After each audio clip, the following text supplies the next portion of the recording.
Getting more diversity in comics has always been a bit of an uphill battle. Representation in comics has been a hot button issue for years now, and only now are we starting to see an influx of some characters that are actually being portrayed in a way that isn't demeaning or demonizing. This is especially true of characters who are from the LGBTQ community. And since it's Pride Month, we put together some lists counting down characters who have been a part of that community. Some amazing, others questionable stepping stones in the history of comics. And today we're looking at the top 10 transgendered comic book characters. So let's jump in. And at number 10 is the Ultra Human Knight.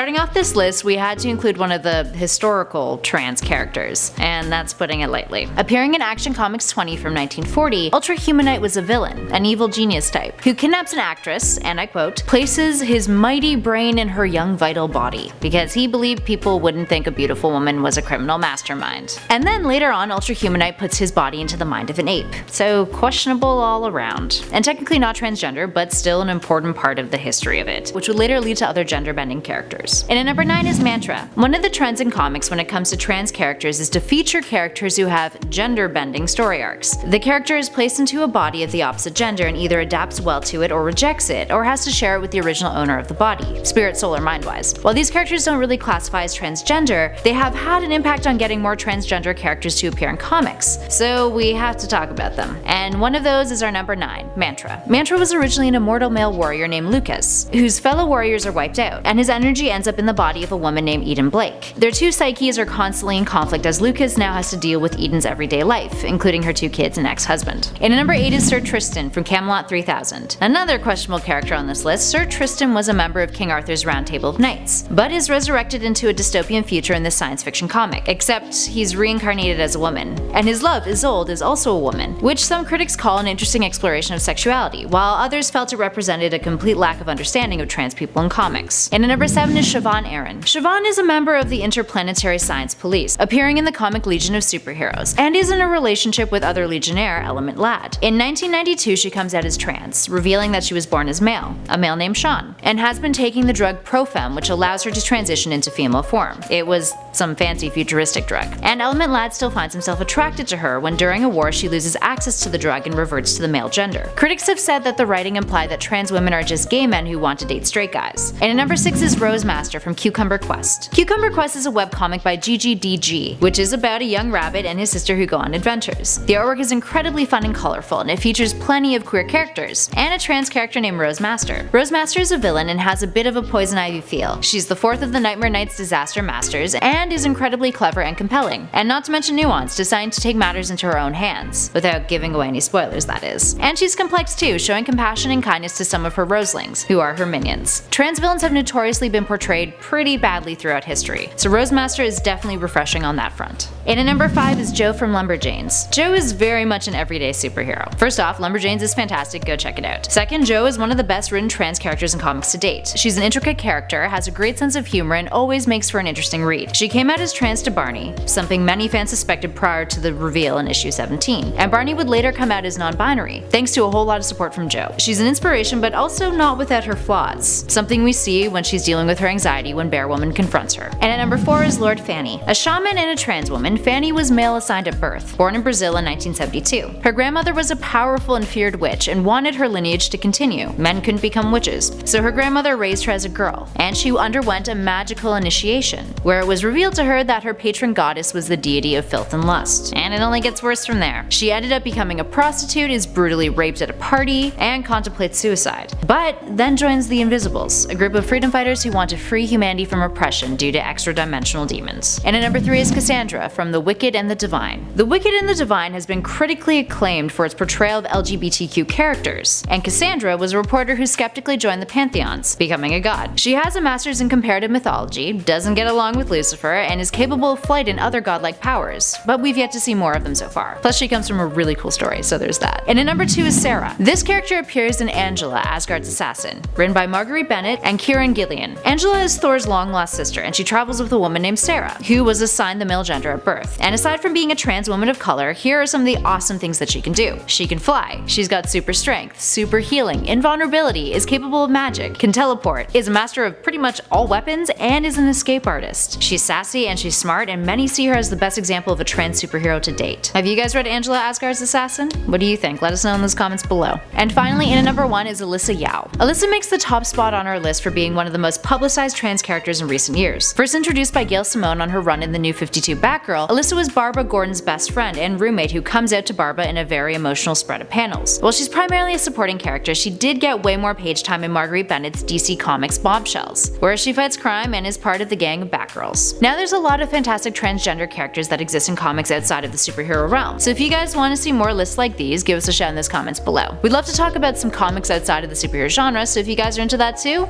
give us a shout. But for now, if you dug this video, make sure you hit those like and subscribe buttons so you never miss another nerdy list. I'm Kelly Pally for Top 10 Nerd, and I'll catch you guys in the next one.